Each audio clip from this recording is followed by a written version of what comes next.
Welcome to Honey Badger Radio number 65. I'm your host, currently dropping things all over my so-called studio space. And I'm with your host, Allison Dean. I'm with Karen Strawn, Hannah Wallen, Mike, Dr. Randamercam, and the Doge.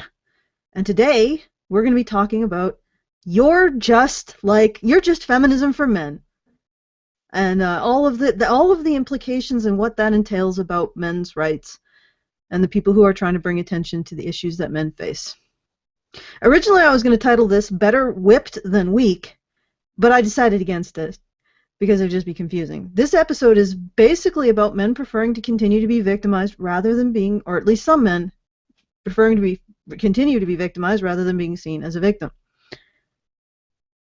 On the future of men's rights, Kijiji Allen writes, "We need to leave men's rights behind. Men will always die for a cause, and that cause isn't men's rights.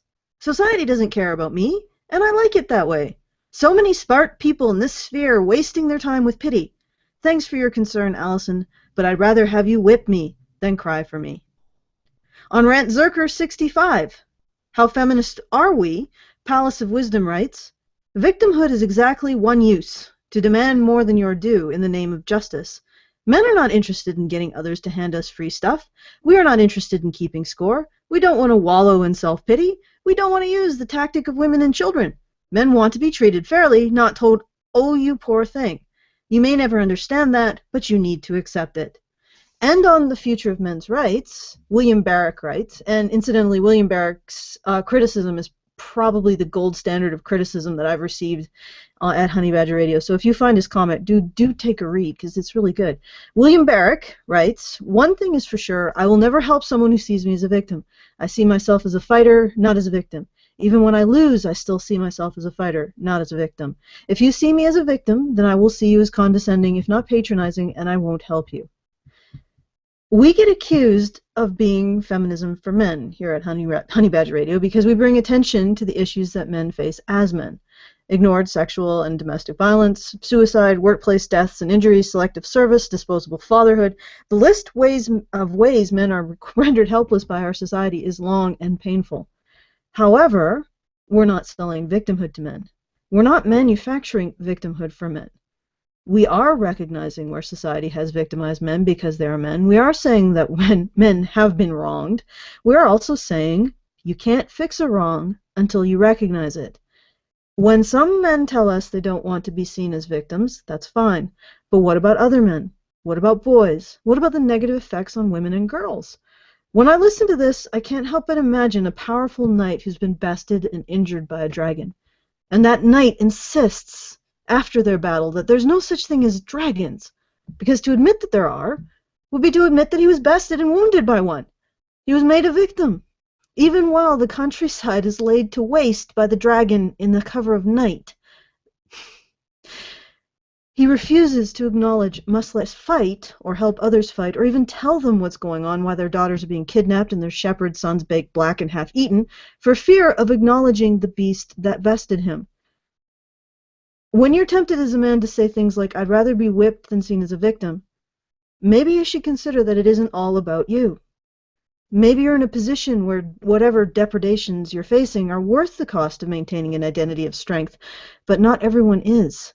Also, have you considered that if you prefer being victimized to being seen as a victim, if you prefer being whipped to being seen as weak, that's exactly what feminism offers men.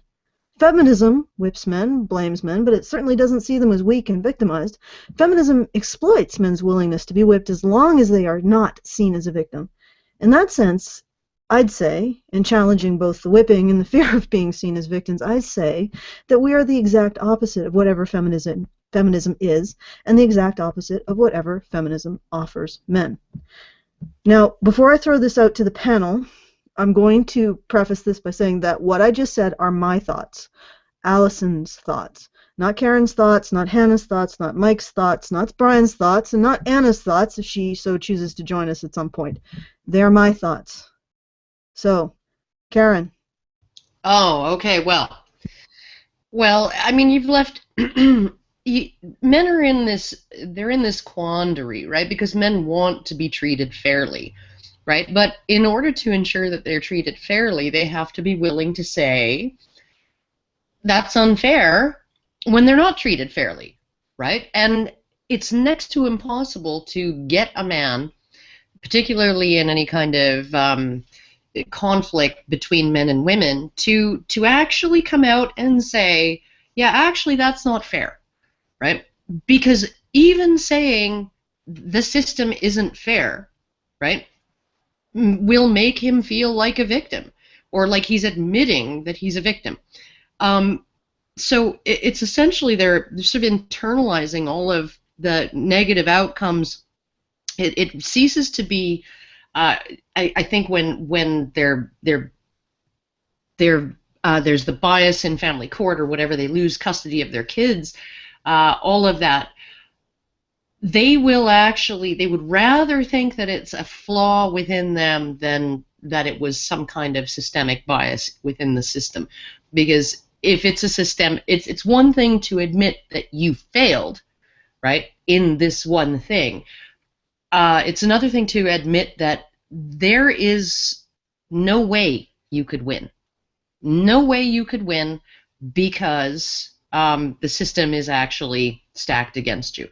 And once you admit that there is no way that you could have won, that's a really helpless feeling. It's a really, really, really awful feeling, I think, for a lot of men. So, I mean, like, I think that these guys need to understand that there's a difference between being a victim of something and being a victim, in quotations. There is a difference between acknowledging that you are a victim of something, some bias, some unfairness, some injustice, whatever, and taking the identity of victimhood into yourself and incorporating it as part of your personhood. And there's a very big difference between saying I was a victim of X and using victimhood the way feminists do regarding women. Because feminists, they have a victim fetish, right? And it's one thing to say, I guess it's one thing to say, I like a woman's legs, right? She has nice legs, right? It's a complete other thing to obsess day and night about women's legs, right? And go to porn sites that are dedicated to women's legs, and dream at night of like licking women's legs. Okay, this is the difference between a normal way of dealing with the world and a fetish, right? Like an obsessive fetish. Feminists have an obsessive fetish with women's victimhood, right? So I don't think that you're going to find that even if we are feminism for men, right? I don't think men will put up with it unless there are actual injustices. I don't think that even men's rights activists will put up with it unless there are actual measurable injustices that are systemic, right? They're not. We're not going to devolve into some kind of 20 years from now when this has been corrected and that's been corrected and men have, legal paternal surrender and they have equal parental rights and things like that, if they ever get those things.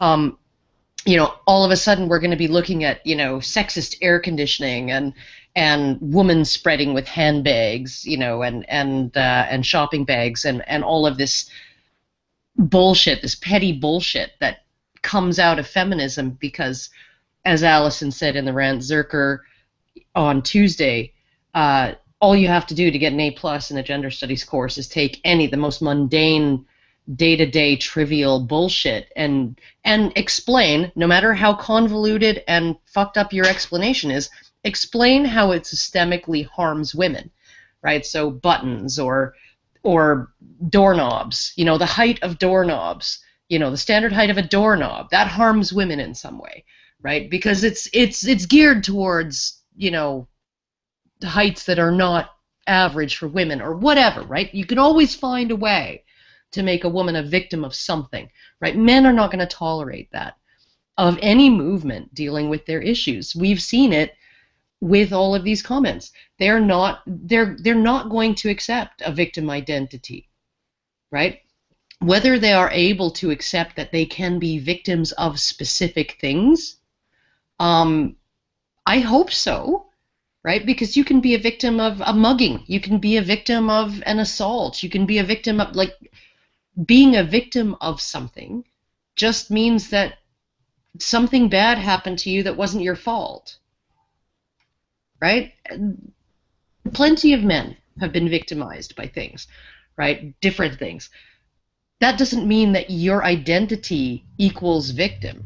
So I think that anybody who thinks that we're peddling feminism for men, they either don't know us, in terms of how we feel about these issues and how we understand men, and they don't know men and how they'll reject that. Um, One other thing that I do want to add, and I absolutely do want to add this, is that you gentlemen, as much as I agree with some of the things that get uploaded to our men's rights, there was one of he must have been 8 years old, of a boy in a karate class, martial arts class, who was trying to punch through a plank and kept on failing and hurting his hand, and his instructor talked him through it, and when he finally did it, he started to cry, and his instructor, was like, what are you crying for, and just let it out, I get it, and carried him through the whole thing, and essentially said, we all are going to have to, you're going to have to do things that you don't want to do. You're going to have to do things that hurt. You're going to have to, this is part of becoming a man, right? That is one thing, right? Telling boys that there are going to be things that are harmful and hurtful that are going to happen to them. They're going to have to find some way to deal with them. I think that that's a preparation that we should put all of our kids through, that working through those problems, feeling the resistance and pushing through it, feeling the fear and pushing through it. That those are all honorable, noble, wonderful things to teach kids, not just boys but girls too. But there's something going on in our society right now that is demanding that boys not feel pain while we whip them, that they not cry, not flinch, not suffer in school for their grades, right? If they do, oh, boys, they're failing out of school. It's just boys. They're just not as good as girls. Like, our boys, as a man, you might say, I'd rather be whipped than be a victim, right?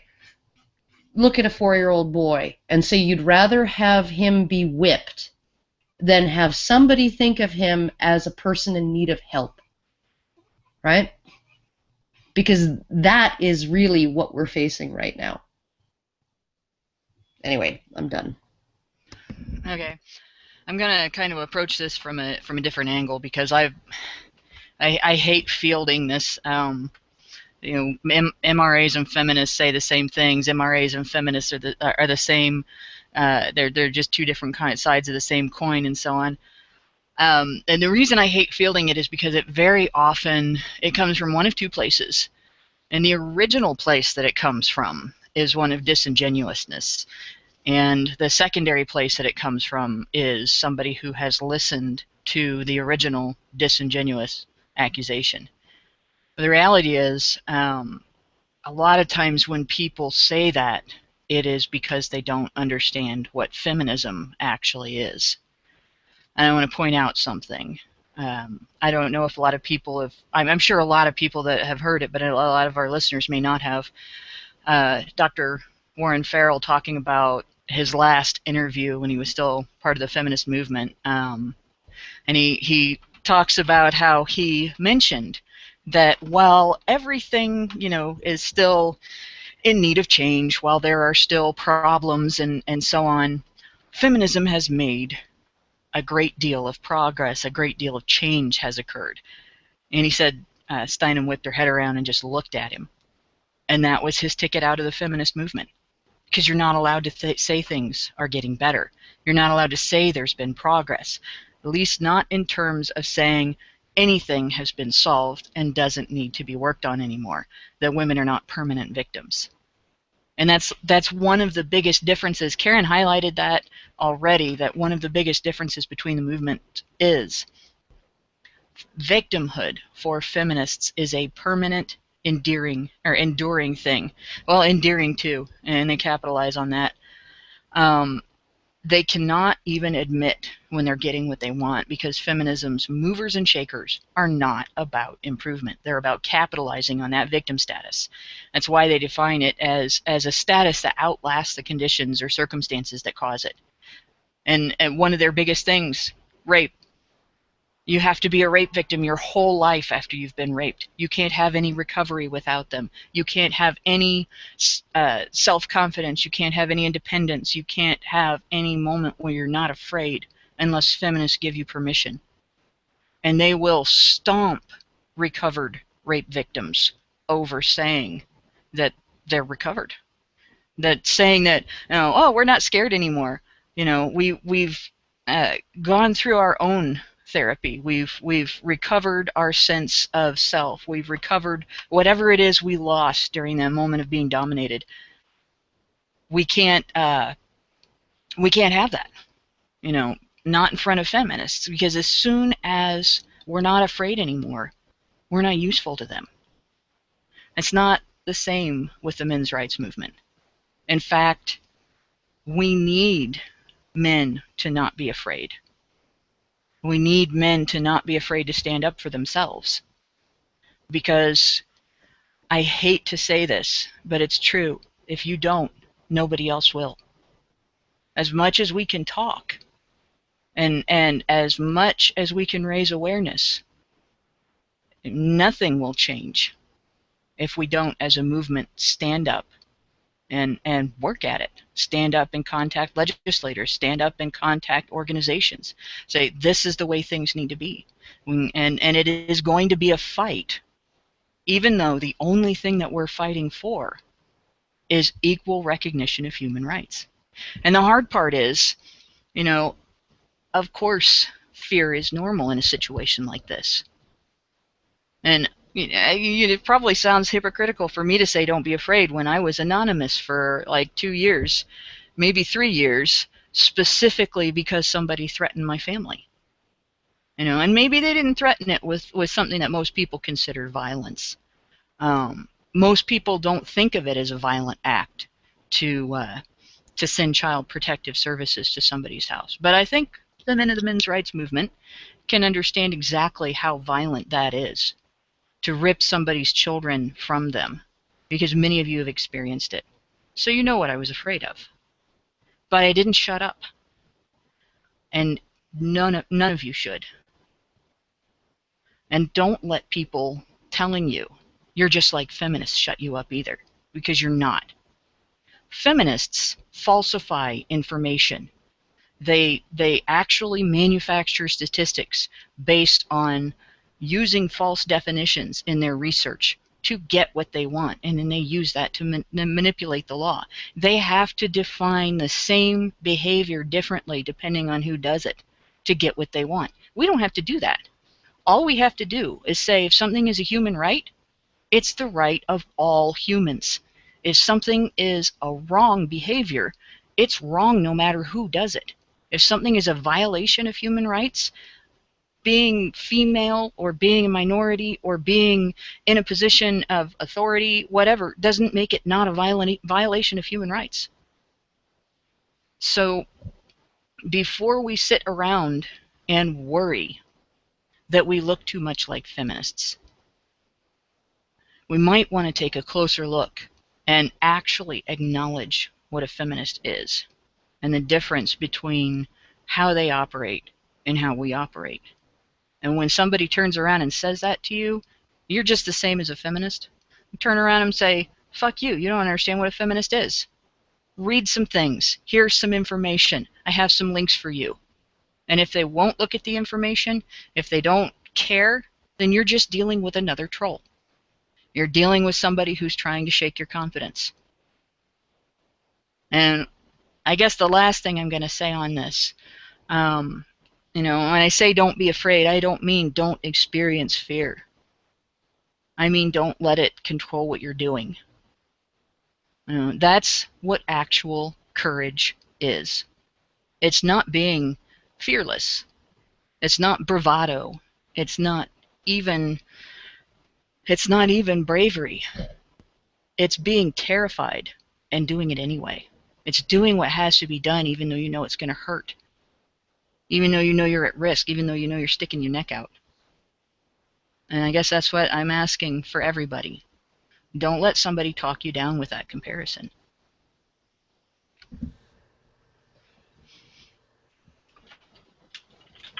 Okay. All right. Well, I wanted to actually respond to what Hannah said. Not necessarily in complete agreement. Many of the people who make that comparison, you're just like feminists, aren't actually feminists. In fact, most of the people who say that are not feminists. They're people, and often they're men. And this is what I wanted to get into. Get away from the idea that we need to. I'm going to interrupt you because I said that many of them were not feminists. Okay, sorry. Then I must have listened. They've listened to trolls, but go on.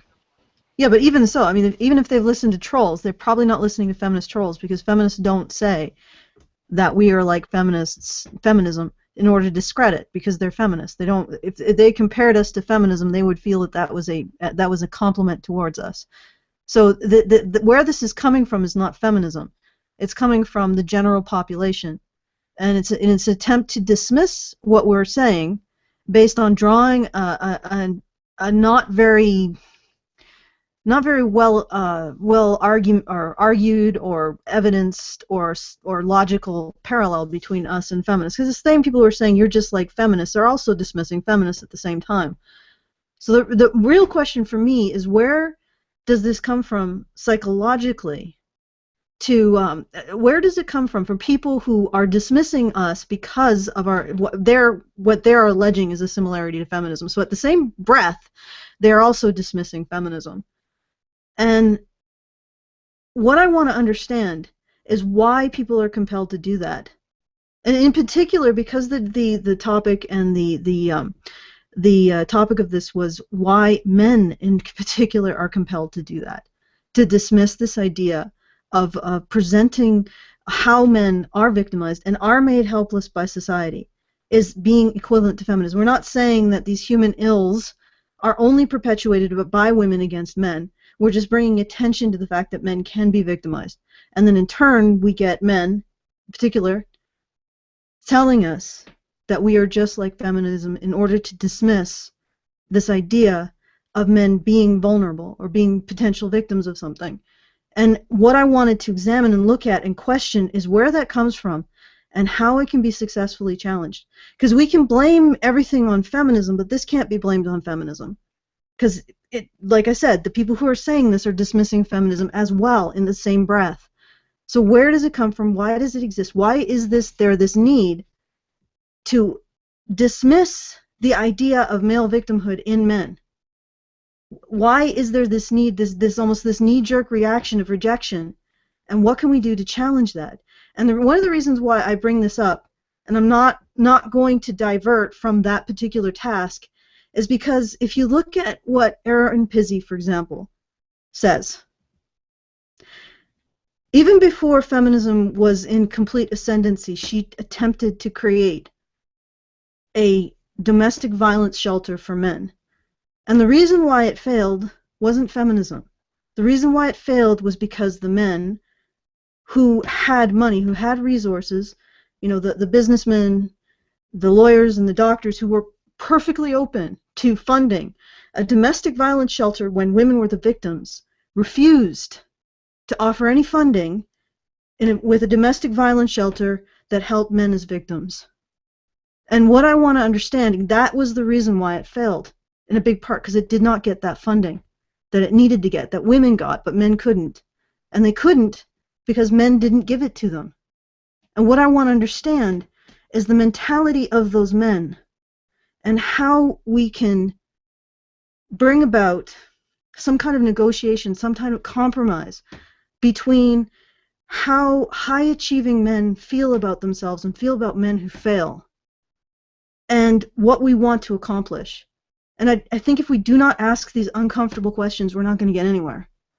because we can keep blaming it on feminism, but I doubt those men were feminist. No, In they weren't. fact, They were in fact, they were chimpanzees. They were fucking chimpanzees. well, I That's mean, what regardless they're of, acting like. I mean, That's exactly what they're acting like. It's the intersexual competition of a sexually dimorphic species in terms of males, right? Is that you don't ever give anything to a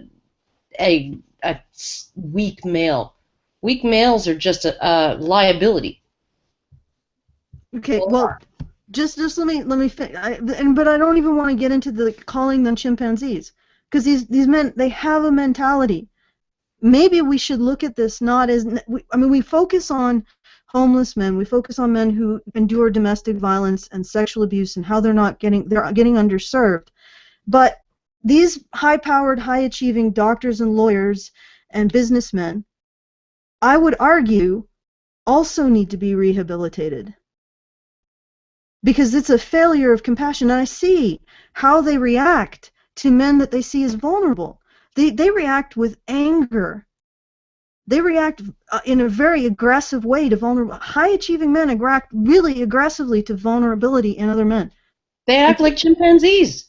I know, but we got to we're not chimpanzees, Karen. We're humans. We have to figure out where that's coming from It's and coming challenge from it. their chimp mentality. It's coming from their instincts. That's why it's such a tough nut to crack. Is because it's instinctive. It's because it's the wetware that we were born with, right? And so unless you are able to focus on where that's coming from, or at least where I believe it's coming from, which is our wetware, right? You're not going to be able to write any effective workarounds. You have to, like, thinking that we can change that instinct, right, without acknowledging that it's an instinct. Like, we need to actually acknowledge that this is probably something that was inherited from our primate ancestry, right? And that we're going to have to crack the nut from that angle, right? Rather than try to appeal to some kind of, I guess, some kind of logical sense of morality or ethics or whatever, or fairness and the whole, like, because if they don't care, they don't care, right? So we have to figure out a way to make them care. And in my opinion, the way to make them care is not so much to focus on men who are weak, but to focus on boys, right? To change the world such that boys can grow up and not be as vulnerable to these things. Change the rules, change society so that boys are not victimized in the way that they are, right? So, because people can have sympathy for boys, right, until their voice cracks. Okay, can I just? I was just because you did sort of butt into what I was I saying. did. Go ahead. And I just want to make one point, and then I'm going to cede the floor to Mike since he's been waiting patiently since this whole digression started. The reason why I say that I don't agree with you with this chimps and wetware thing is I have read all kinds of testimonials from older men, like men who were, who were of age basically in the 50s and 60s. Men who were renowned, for example, for salesmanship. And one of the things that I see consistently with them is they have a particular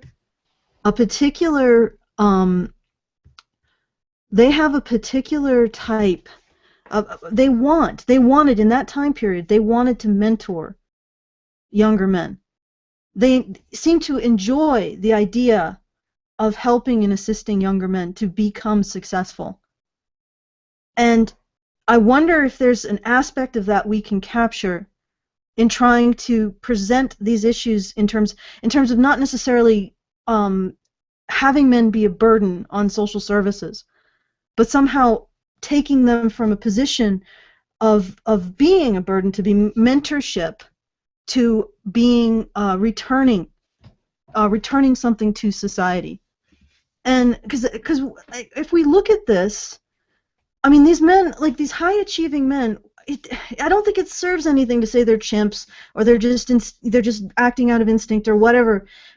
We need to figure out a way to respect their position and what they want to see happen, and also bring it to the same place of helping men who have fallen through the cracks. You know, and that's where I'm sort of coming from in this situation. That I would like to see this. I'd like to see like a dialogue or a way of getting these guys to realize or to realize or ask themselves, why am I having such an anger towards these men? What happened to that old, you know, I don't know what to call it, like camaraderie, that old sense of men mentoring each other? You know, what happened to that? Where did that go? That obviously, you know, was there generations ago and it disappeared. And you know, so this is why I'm opening up these questions, and I want to talk about not shaming these men. I mean, Aaron Pizzey went to these men. They would not fund men who were in trouble. But I don't want to look at this in terms of shaming those men and beating our heads against the fact that these men will not fund helpless men, men who are, you know, in dire straits.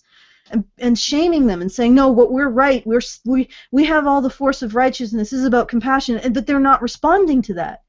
And don't see us stepping back and saying, well, what do they respond to? And is there a way we can negotiate and look at how they're responding and move it into something more helpful and positive? And you know, and that's sort of where I'm at. And I apologize to everyone on the panel. I am only bringing questions. I don't really have answers. But Mike, go ahead. Yeah, as apropos of not much except what you were saying earlier, and the title in general, I suppose. Just turn the fan off. No, let's keep it on because it might overheat again. Okay, I'm gonna do this without virtue signaling, folks. I'm gonna say this whole bit without the slightest inkling of virtue signaling, just so you can't accuse me of it. If you believe men's rights is just feminism for men, hypothetical person, I would assume in making that claim you believe feminism is bad. Because if you believe feminism is good, then the equivalent feminism for men is also good, provided you also believe in equality, which is kind of the core tenet of feminism there. So, to make the statement, or to raise the qualm, men's rights is just feminism for men, you very probably believe that feminism is a bad thing. So let's put all the brick and mortar aside for the moment. Let's put the subject of men's well-being aside and look at the ideology. Let's look at something you do care about, hypothetical person who said the title of this show. If you believe feminism is a bad thing, how do you intend to end it? Or stop it, or fight it, or even curtail it in the event of it going too far? Well, you can simply argue with them. You can contest their beliefs, point by point, feminist by feminist. Perhaps encourage others to get a load of people involved in something that you could call a movement. Give them a toolkit of sort of logical instruments and facts and so on, and inevitably call it anti-feminism if it needs a name. That's how you combat any ideology. The antidote to that ideology is simply anti that ideology. Well, we tried that. We've been trying it since day one. If logic and reason worked against feminism, it wouldn't have grown so large in the first place. It turns out no amount of anti-feminism can create the antidote for feminism. Just like no amount of anti-racism made slavery go away. Guess what made slavery go away? People made a concerted, collective effort to look after the slaves. The people once enslaved, as it were. That's what pissed off the slave owners. And pissed off is the first sign of a gradual defeat. And guess what pisses off feminists? More than anything. Men's rights. What gets their gander up by mention alone? Men's rights. What shows them up to the general public as the shameless bigots they are? Men's rights. Why have like 1 million people heard of Big Red? Because of what she did in the presence of men's rights. This is why feminism is famous now. Why it's on the downhill. because something other than anti-feminism appeared. So, in summary, if you don't like feminism, then why don't you like their Satan? And how on earth did you come to the conclusion that Jesus and Satan are the same thing? They're not, friend. If you believe in them, they're not. I'm done. All right. I think, Hannah, you wanted to respond to some stuff that was said before, maybe? I did.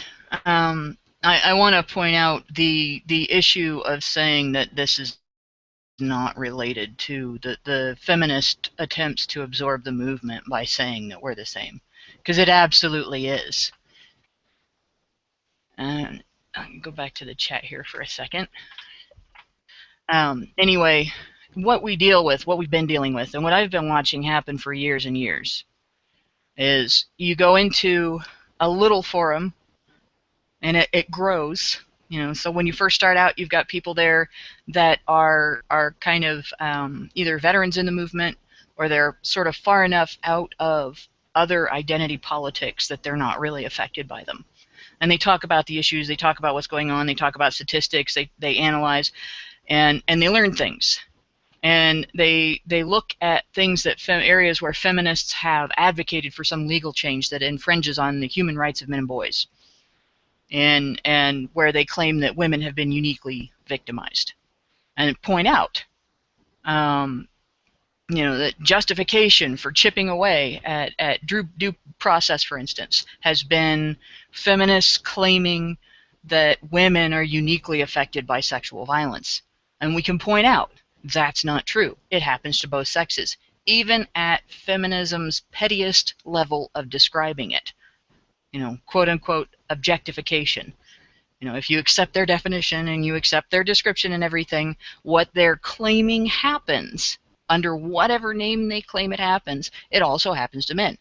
So we talk about this not because we're trying to mirror feminists, not because we're trying to complain about the same petty things that feminists complain about, but because without countering their petty claim of this is a thing that uniquely affects women and therefore justifies infringing men's rights to protect women from them, we can't stop those infringements.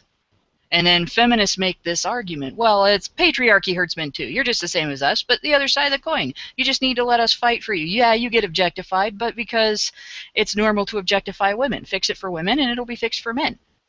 And then we start pointing out the fallacy of data that they're using, because very often it's, well, yeah, it happens to men, but it happens to women a lot more. It happens to men, but it's worse when it happens to women. It happens to men, but they're not as strongly affected by it.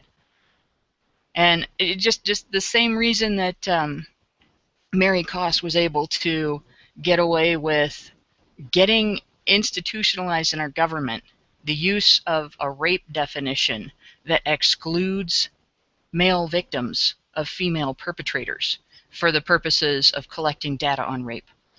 That it doesn't, the claim that it doesn't affect men and boys as strongly when it happens.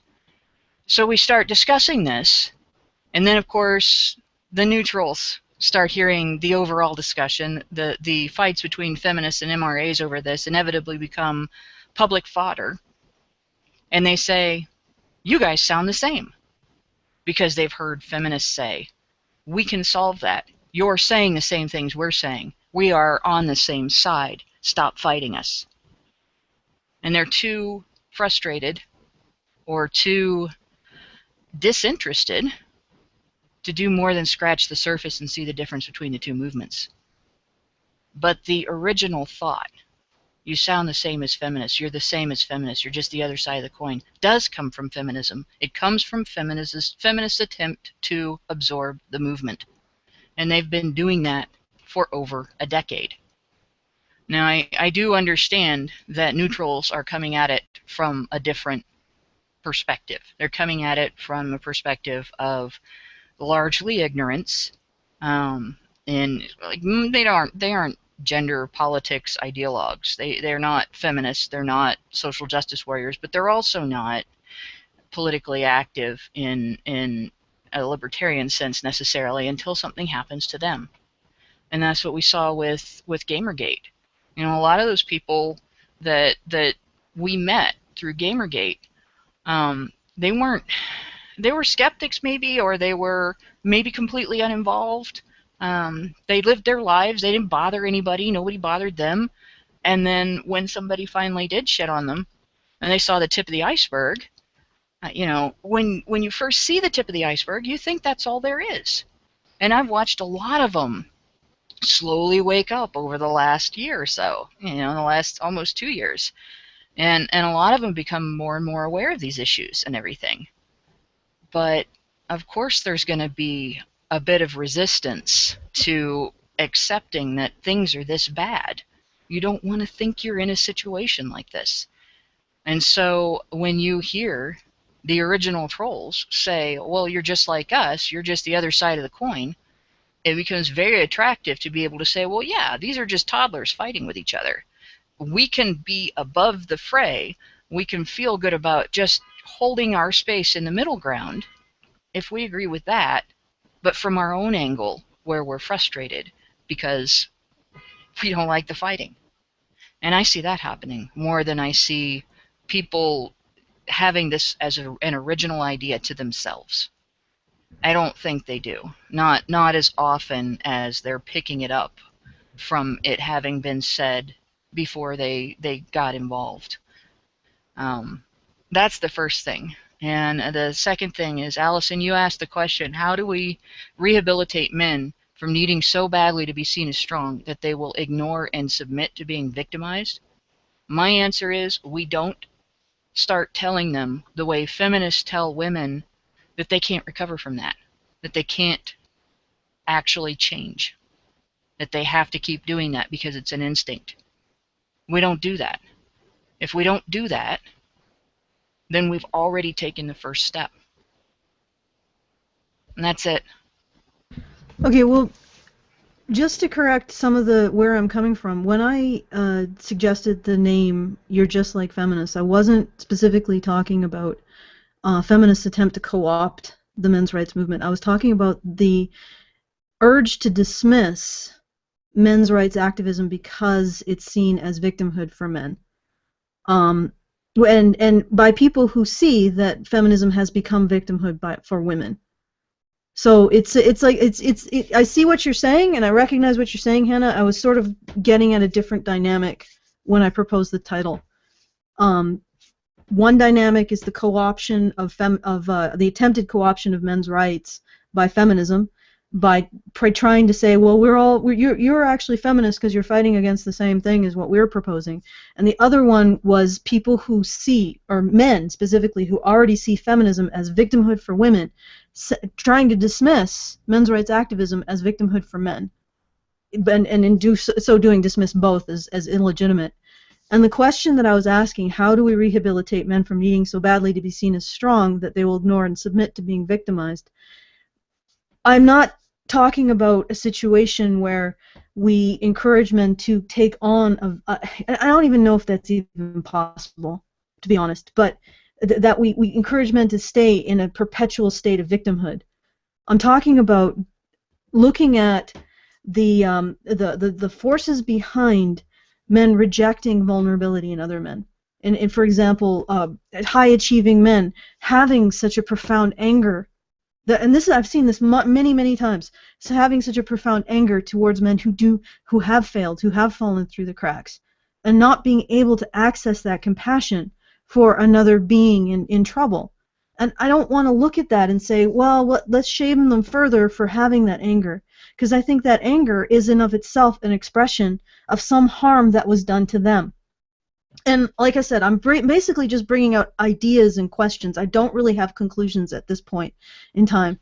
And I would really like to see either Mike or Brian jump in and talk about this. But I can continue until someone actually types their name. But so it's more about examining what makes men want to reject vulnerability in themselves and other men, and see if there's a way that we can just figure out a way of moving them into a place where they can accept that. Because it seems like when men are in a position where they will submit to being whipped instead of being seen as a victim, so they would rather be victimized than being seen as a victim.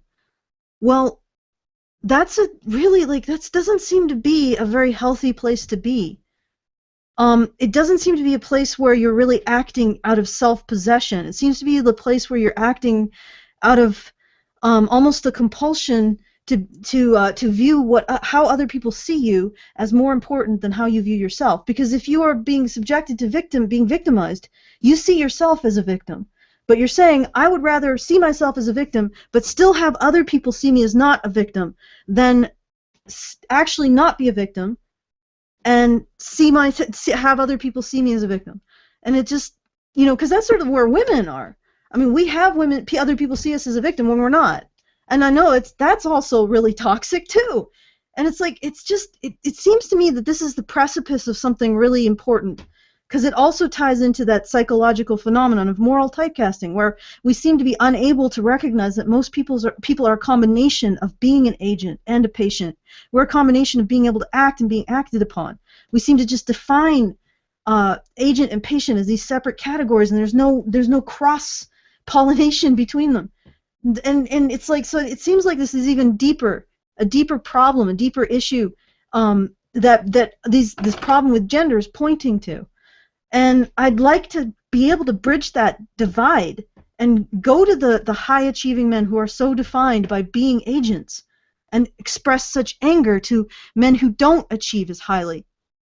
And figure out how to move them past that anger to the place of, I think, that the natural compassion that all human beings have for people who they perceive as needing help.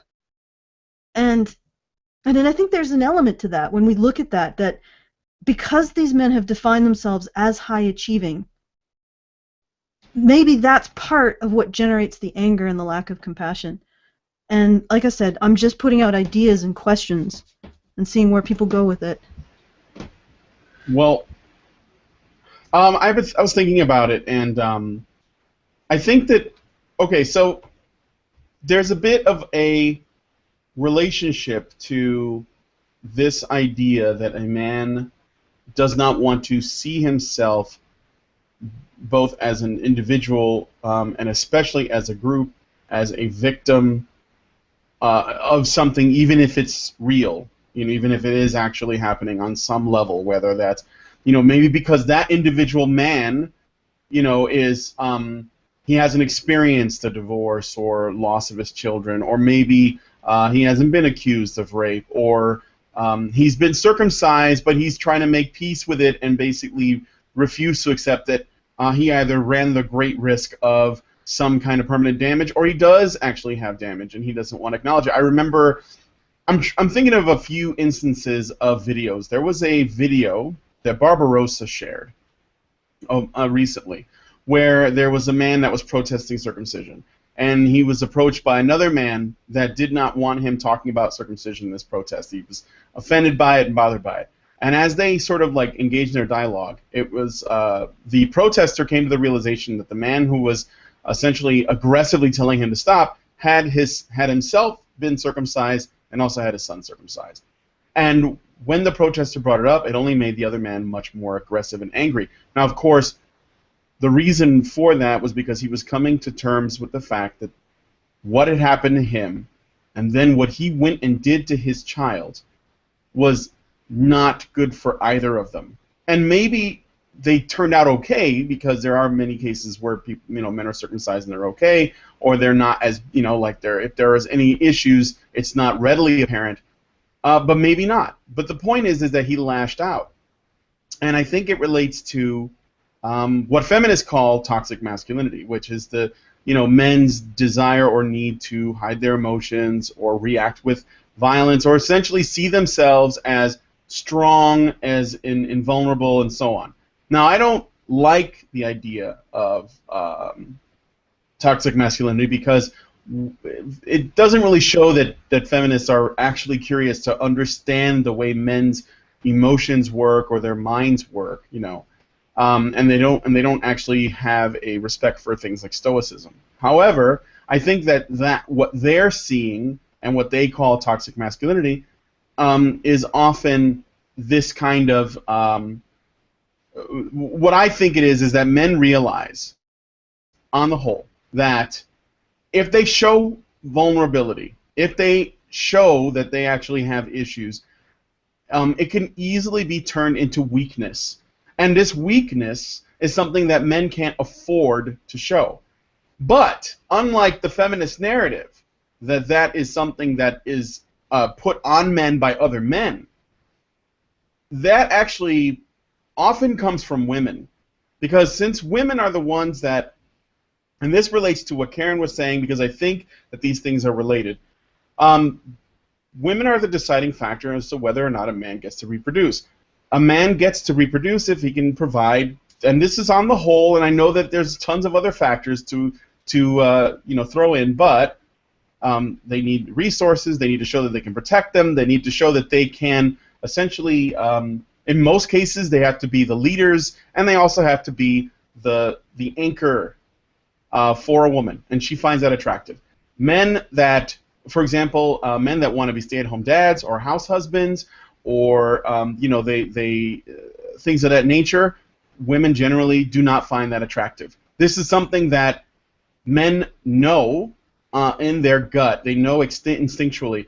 Yes, there are exceptions, but on the whole, when it comes to male emotions, they don't want to take the risk of not being seen as attractive. And it's interesting because I was thinking about the fact that the comment that you read was a man that was talking to you, a person who cares about men and wants to listen to male problems. And if we're looking at it from the, will I get a chance to reproduce angle, obviously has no shot because, you're not available, you have somebody else already. But there is still, I think, in most men, there's still a concern that showing that, even with a woman that says it's okay, you can tell me it's totally safe to accept or discuss these issues, that there might be other women watching. There might be other men that see it and say, oh, it's something that is very difficult for men to do because it can affect their chances of reproducing. I think that, and I know that seems like an oversimplification, but I do think that that's where it comes from. And how to change it, at least in my opinion, is that we need, as well, for one, what Karen said, I think that we do need to focus on boys, because there's one thing that women are a lot, generally, they're more sympathetic to, and that is the needs of children, boys or girls. So we have to frame it in that context, but the reason for doing that is also because it will get more women involved, and if you get more women involved, talking about male problems in a sympathetic way, then I think more men will actually feel more comfortable to come out and be honest about those problems. And then that's difficult. And Hannah says many women are not sympathetic to boys as they are to girls. I think that's absolutely true. I would like to actually. This is as an aside note. I was thinking about how we can do a show about mothers later on, but I think that until women become mothers of boys, that is probably true. Until they become the mothers of boys themselves, and then they probably experience some degree of a paradigm shift, at least in terms of their views. But I don't know, because I was one of 3 boys, and so my mom, she didn't have any daughters, so I don't have a way to measure it. But I don't doubt that there's probably some truth to that, because women do, and it's another thing too, women do tend to have more of an in-group bias. They tend to think in a collectivist way. They tend to think in terms of what is good for the tribe on the whole, whereas men, that's another thing about men, when it comes to help, when it comes to acknowledging their vulnerability, not only do they have that hurdle of is this admission making me appear weak when I'm not supposed to, because there are women that are watching. There are women that I want to get a chance, even if I'm married, even if they have a family. They don't want to lose favor with their wife or whatever. It's just something in guys. It's just the way they are, I think. But then there's also the thing about men is when it comes to help, they would rather be free of a system to act as individuals in the world and shape their own destiny than engage in a collectivist kind of mentality about trying to solve problems. and especially if that involves some authority. I think that men are generally more individualistic, and even if the MRM isn't about getting the state involved to do something about men's rights, but rather it's actually got the goal of trying to free men from a state sort of backed system. I think that is. I think that's. I'm getting the sense that that's where a lot of this stuff is coming from. So those are my thoughts. I kind of want to build on something that you talked about, actually, because I am a mom. I'm a mom. Karen's a mom. We've probably both seen this. In fact, Karen's talked about it a little bit in terms of how people respond differently depending on the sex of the baby when a baby cries. I think we're too quick to label this instinct only when we have that social condition in which pretty much all of society is geared toward toughening up little boys, and pretty much all of society is geared toward teaching little girls that they're special. And so if something bad happens to a little girl, the world comes to a stop, right to the point of we can have a whole movement to bring back our girls when our girls have been kidnapped, but nobody says boo when in the same area the boys are murdered brutally. And this is, I don't think it's entirely instinctual. I think it's something that gets trained into us in infancy. And there may be some instinct behind it, but I don't think that it's a ruling instinct that we can't overcome. And this is something that I've said before. As far as persuading society and changing society and everything, the men's rights movement can't take just one approach. We do have to have a legislative approach, if only to scale back, what's been done. We don't need necessarily a whole bunch of new laws out there, but there are things that have been done that are damaging that need to change. And we do need to make it equal in terms of where the law protects a human right, to where those are genderless. Scale back the Violence Against Women Act to a genderless version. That if there's going to be a domestic violence law, it needs to be genderless. Things like that. But as far as this instinct versus nature versus nurture argument, I say both. I say it without nurture, this nature would not be ruling society. We would not be compelled irrevocably or irresistibly to ignore men's needs in favor of women's wants. Okay, or perceived needs. But I would posit that the reason that we didn't ignore men's needs was because women needed men on an individual level, right? That's what they needed. There was no welfare state. There weren't these big government programs. There wasn't subsidized daycare. Women were not in the workforce to the degree that they are. It was seen as preferable if women didn't have to work outside the home and could. But those are behaviors, not instincts. Yeah, but okay, those are behaviors, not instincts. But okay, paying attention to men's needs was serving women's needs and wants. The moment women became less dependent individually on any given man, we started caring less about what individual men needed to succeed. Because look at the classic. There has always been, though, I shouldn't say always, but in the Western world for a long, long time, there has been ladies first. There has been, men go to war, women don't. There's been stuff like that. That's been a behavior. Look at the classic plea, right? The man held up by a highwayman, right, in his coach, held at gunpoint, and what does he say? Please don't shoot me. I have a wife and family. Yep. Save me so they don't suffer. Yep. But the thing is, it doesn't necessarily follow that is strictly instinctual. Because we do have a societal aspect to this. We do have treating it, and it's not like, you have on one hand you have feminists saying that should be eliminated entirely. Don't toughen boys up at all, And on the other hand, we have people saying, the traditionalists saying, no, boys absolutely have to be toughened up. My thinking on this is we need to look at a gender-neutral approach. There is a degree to which toughening people up is beneficial. Me too. And we need to look at the functional toughening up versus the dysfunctional toughening up, the functional coddling versus the dysfunctional coddling. And instead of talking about this is an inevitable instinct that we cannot overcome, it rules us, we need to talk about how we can confront it and change the way society approaches it.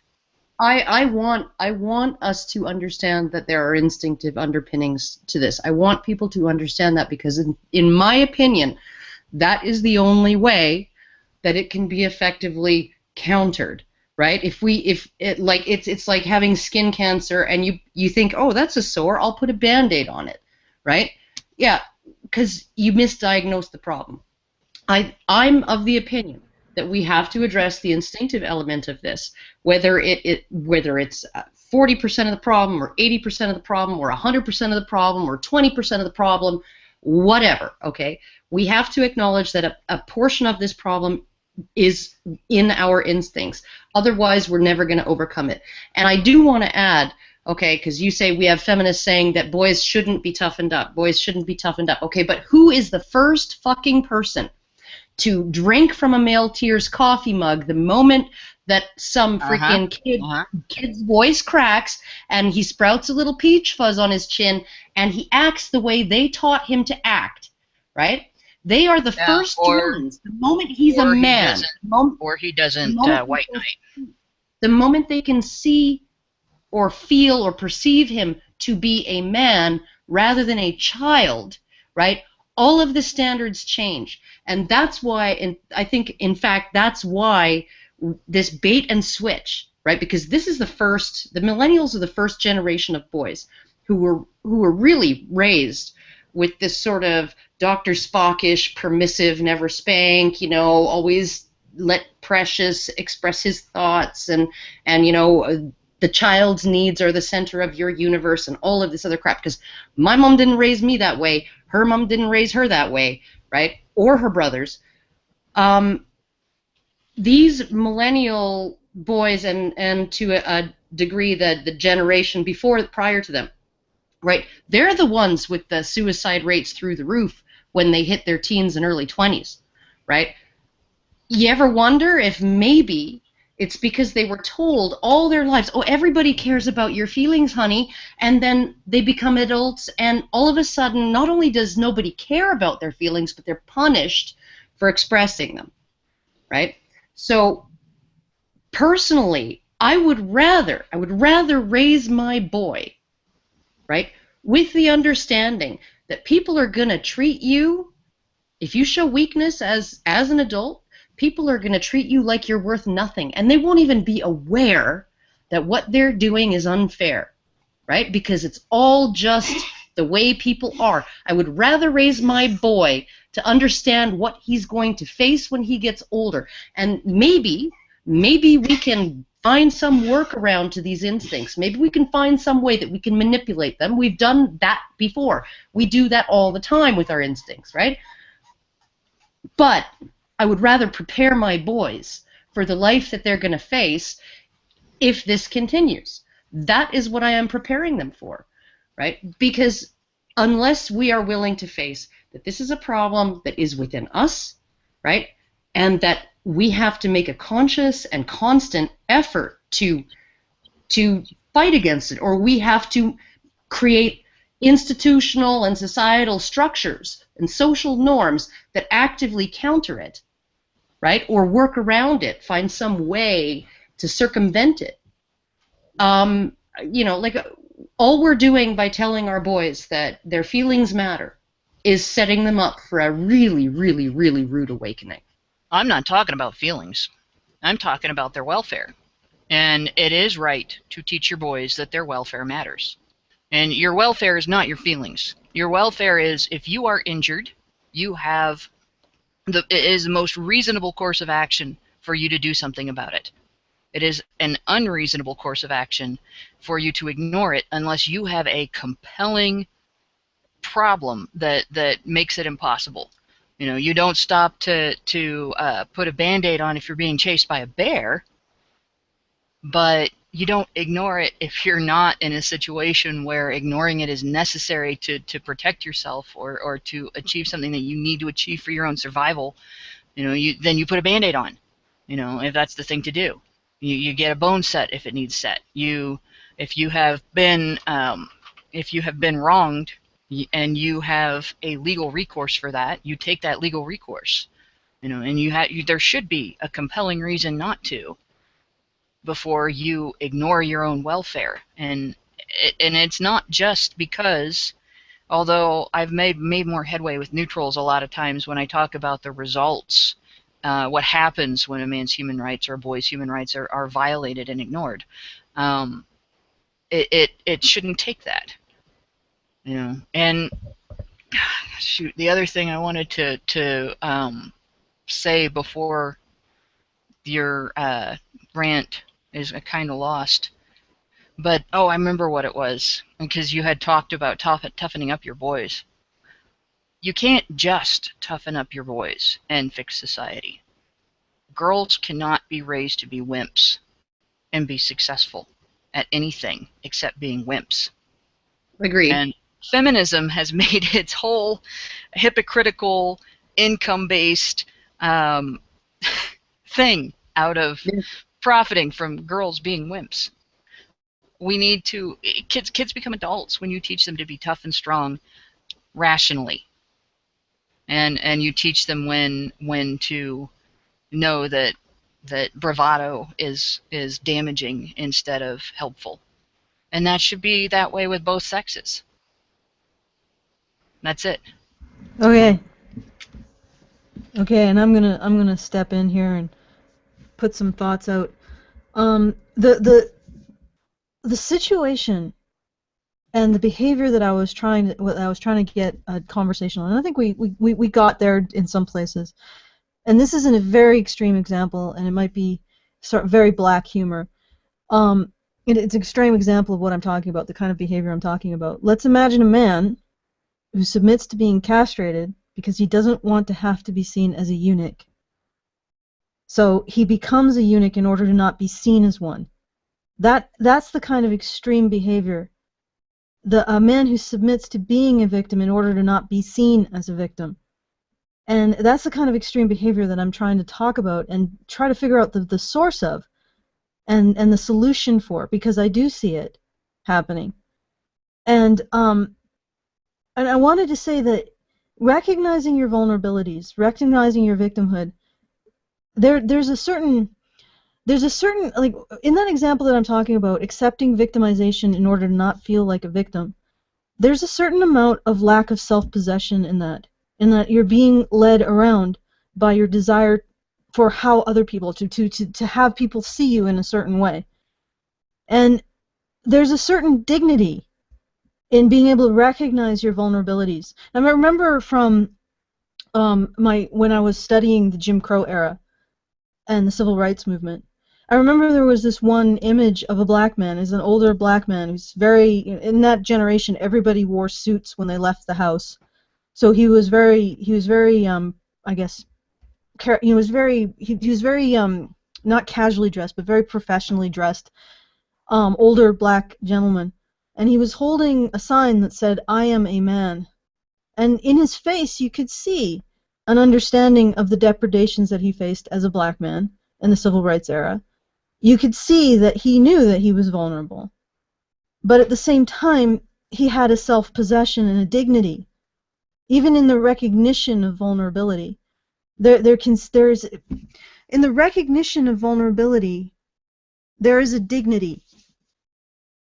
When you say, you know what, I can't necessarily stop you from victimizing me, but I am going to bear witness to your behavior towards me, and I am going to know that I am a man and I deserve to be treated better.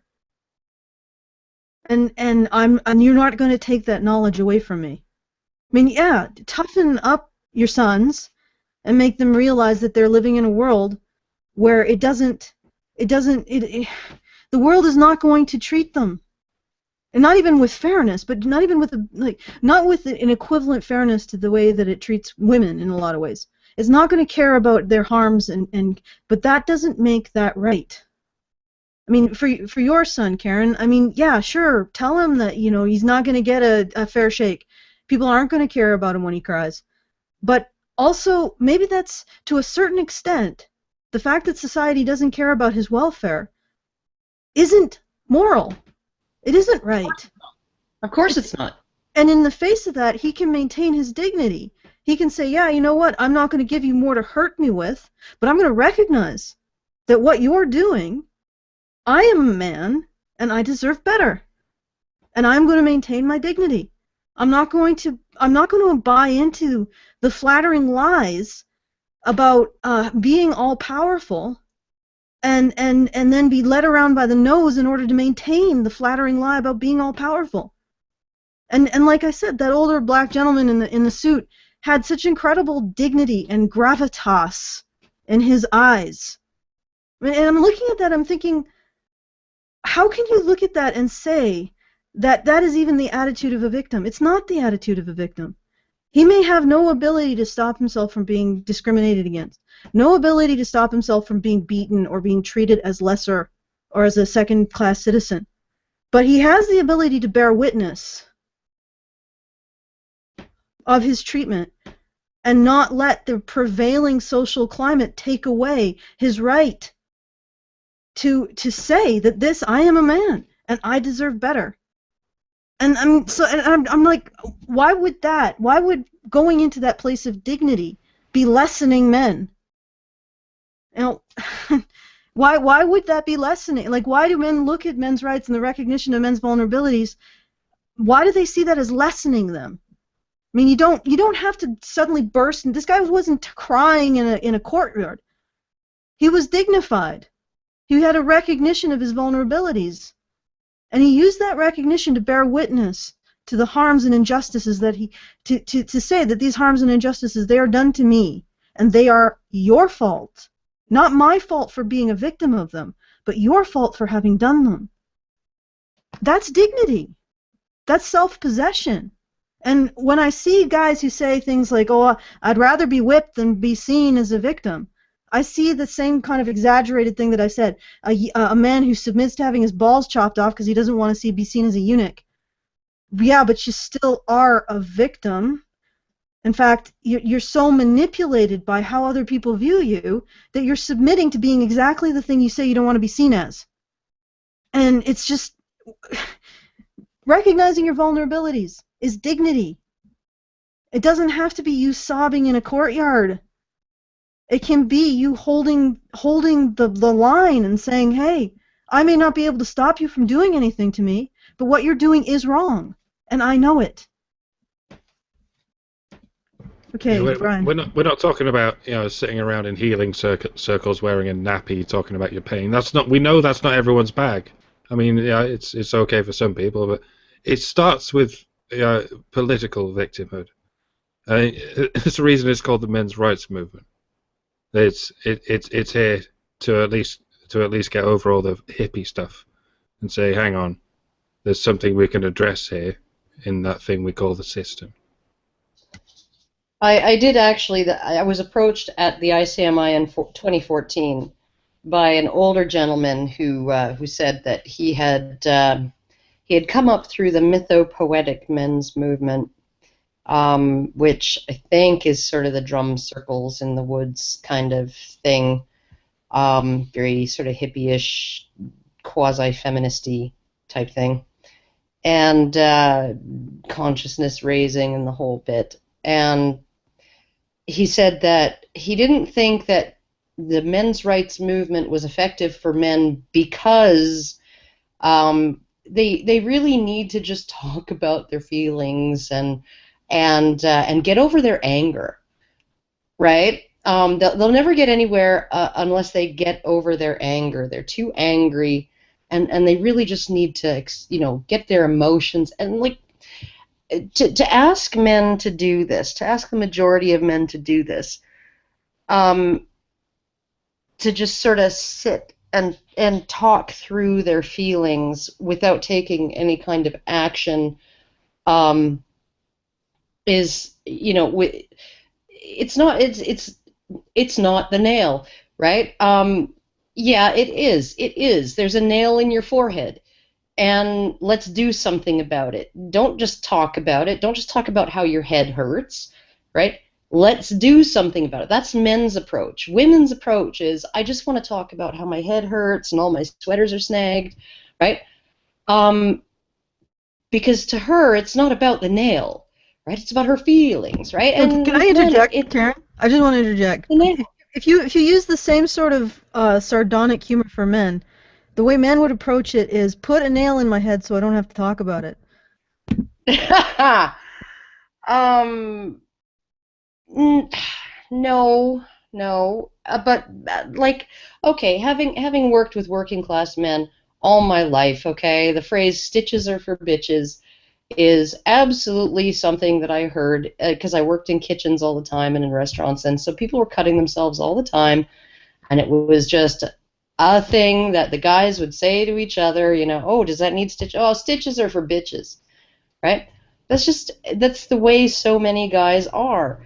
So if a guy isn't even going to go and get his half-severed finger stitched back, reattached properly before continuing work, then, like, honestly, I think that the approach that we need to take is, and it may be a difficult one at this point because the men in their 40s, 50s, and 60s who are alive right now are not all in a position to be able to do this. But what you mentioned with mentoring, right? I think that that's an excellent, excellent idea, because that's an older man taking a younger man or an adolescent boy under his wing, right? Before that adolescent boy is in the position of having fallen through the cracks. He may be in danger of falling through the cracks, but he hasn't fallen through the cracks just yet, right? So I think if we can get things like that going, where older men feel that they actually owe something to the next generation of men, I think that would be an excellent thing, and I think it would be a holistic approach to helping both the older men and the younger men uh, in terms of feeling like they're doing something worthwhile, feeling like they're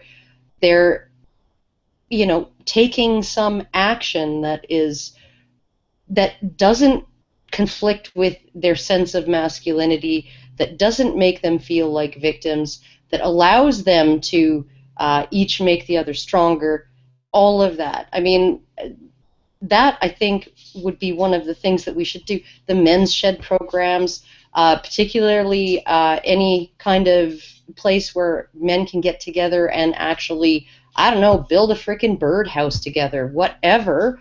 But do some sort of work side by side. I think that this is really the solution that needs to happen, because the, when you help men, you can't just hand them things and have them passively receive them. They have to feel like they're working towards their own solution, right? Even if they're getting help, they have to feel like they are working themselves towards their own solution and towards the betterment of their situation, right? And so I think those are the approaches that we need to take. Unfortunately, feminists have seen fit to eliminate every single all-male space in society. They're no longer allowed. And even My Brother's Keeper, which is, I think, a very, very good program that Obama supported for minority boys in the U.S. In terms of keeping them in school and using older peers, older teenagers and young men to mentor boys in middle school, keep them in school, keep them working hard, get them motivated, keep them out of trouble, help prevent them from being lured into gang activity and crime, right? Even though those programs were targeted only toward minority boys, and didn't touch white boys with a 10-foot pole, regardless of the fact that they're needed there too, particularly among low-income and inner-city young white men,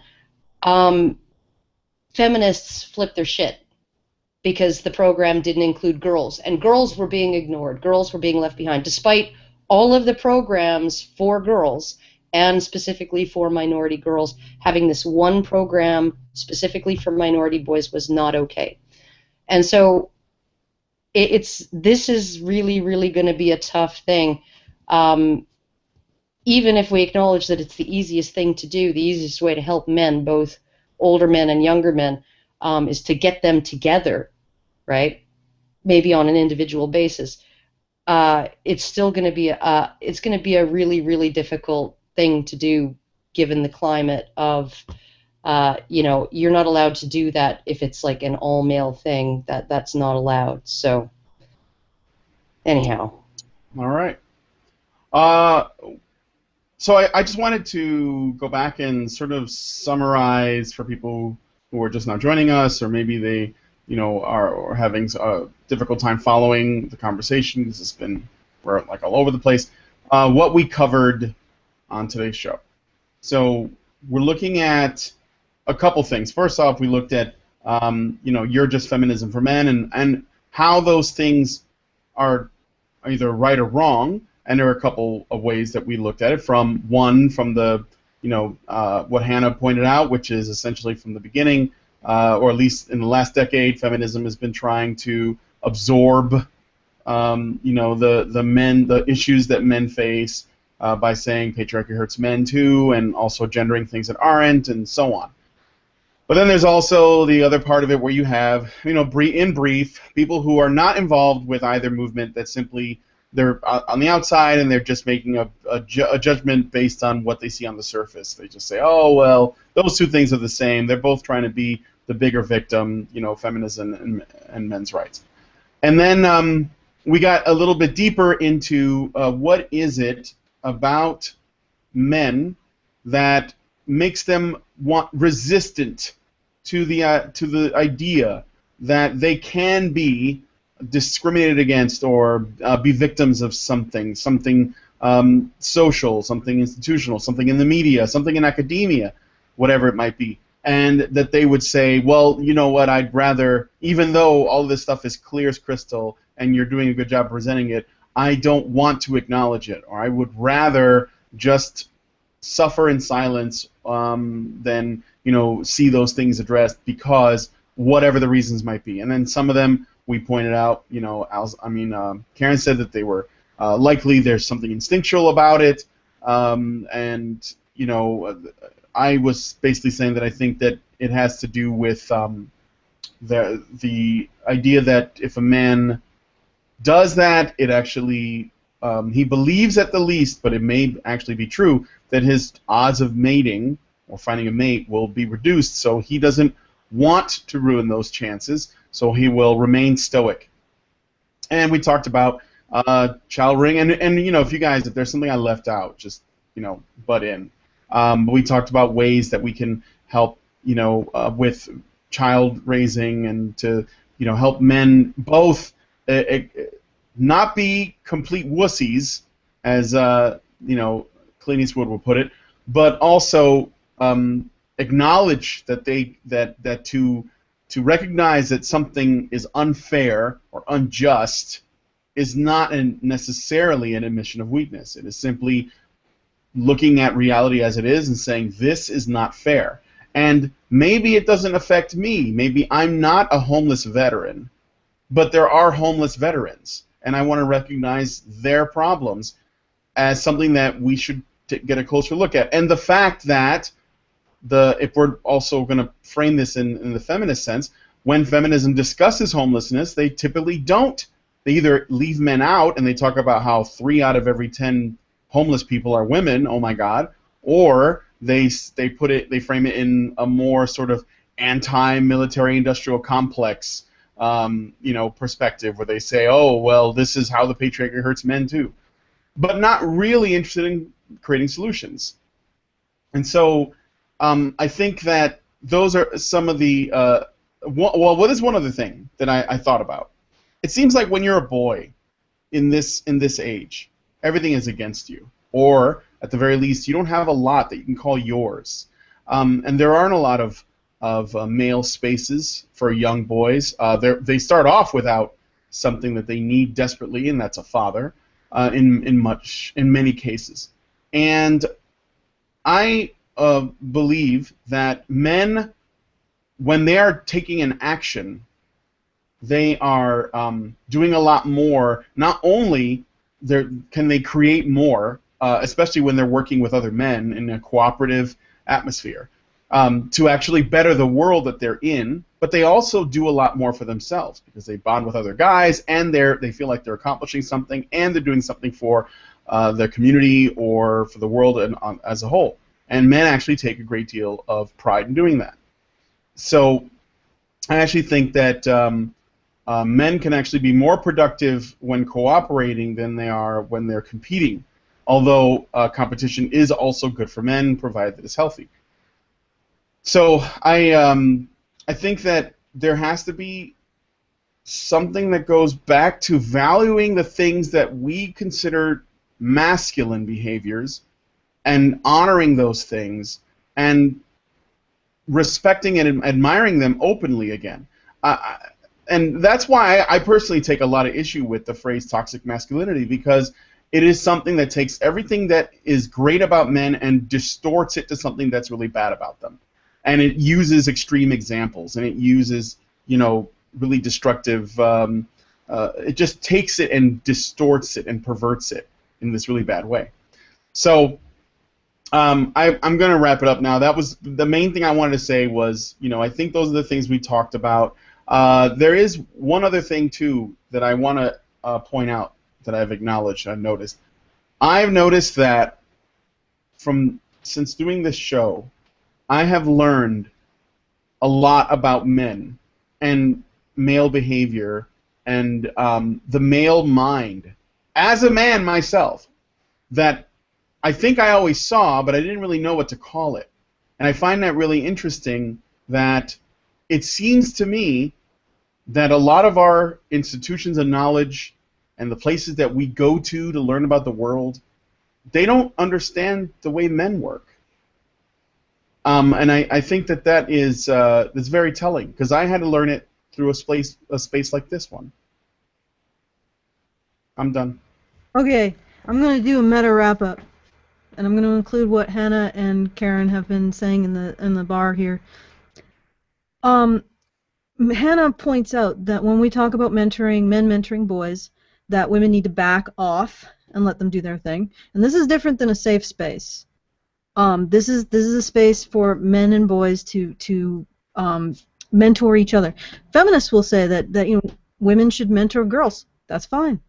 That's perfectly acceptable. This isn't about taking a boy, turning him away from the world, and teaching him that the world is a toxic place and that they can exist in a sacred space of non-sinning, which the world, it isn't taking a boy and making him less capable of dealing with the world. It's taking a boy or a young man and giving him the tools he needs to deal with the world as it is, and maybe even change it for the better. And Karen brings up this idea that gift culture and if you don't know what gift culture is, it's essentially establishing dominance not through taking but giving. And she says that she points out that gift culture is an instinctive masculine behavior, and that we need to bring about a way for gift culture to apply between high-achieving or alpha males and vulnerable ones. An old school manifestation of that gift culture is mentoring. Older men, established men, mentoring younger men to teach them the tools of the trade, or to teach them how to face life. And it's the culture of acquiring status through giving rather than taking and keeping. And she points out that our current society sort of poisons men's ability to earn status through taking younger men under the wing. And in my wrap-up, I wanted to talk about something that I've seen, and the reason why I brought up this topic. When I've I read Erin Pizzi's work about Erin Pizzi's work into domestic violence several times. In fact, she was one of the first things I read on the internet. Her book was one of the first things I read on the internet about men's rights. And it's always struck me how she described going to the high-powering, high-achieving men who she went to fund her domestic violence shelter for women. And that domestic violence shelter for women would never have existed without these high-powered men, these doctors and lawyers and businessmen, these men who were well-heeled and very, very successful, opening up their wallets and giving her money to help women. But when she went to the very same men who were very generous when it came to helping women to ask about funding her domestic violence shelter for men, those wallets snapped shut. And she got a cold shoulder. And they didn't want to help men. They didn't want to help vulnerable men. And this just stuck in my mind. It's like a thorn. This is why that domestic violence shelter failed. Most likely, this is also why other domestic violence shelters for men have failed. Other resources for vulnerable men have failed. Because in many cases, they couldn't find funding because they could not get those high-achieving men to take a sense of a desire to help vulnerable men. And in my mind, we got to look at how things have failed and figure out a way to make them work. To change that failure into a success, to find high-achieving men or to convince high-achieving men that helping vulnerable men is not something that, it's something that they don't want to turn from, that they want to actually do. And part of that is Karen's idea of the gift culture and also mentorship. And like I said, this just stuck with my mind as I was thinking about all of these things. And I want to bring up a criticism that I received on the future of men's rights. It's a video that I accidentally put up on the Honey Badger radio channel when I was intending to put it up on my own channel.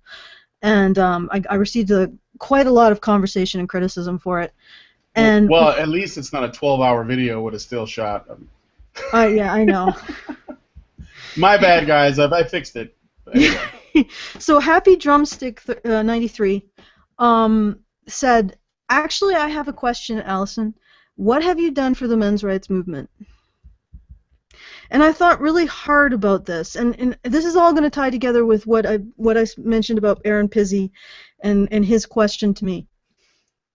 What I've done over the last 13 years that I've been involved, and I guess it would be 20 years now that I've been learning, is I've been talking about and refining the arguments and thinking about these issues since I started on Men's Rights Usenet in 2003.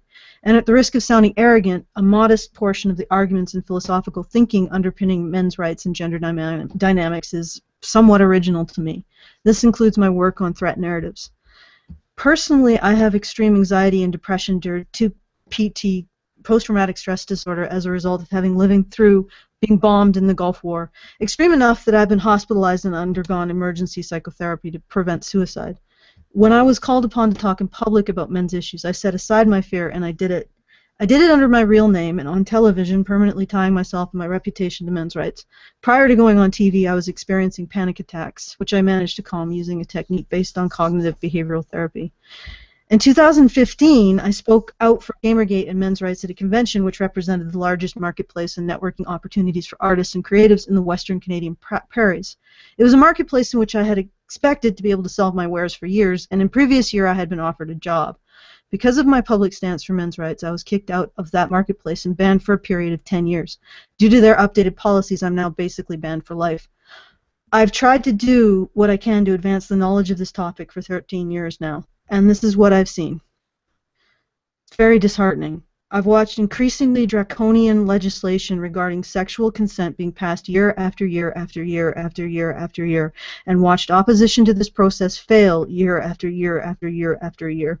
I've watched on-the-ground men's rights activist group form, be active for a few years, achieve a few years of agitation, and then break apart or drift away. I've watched one legislative effort to initiate shared custody fail.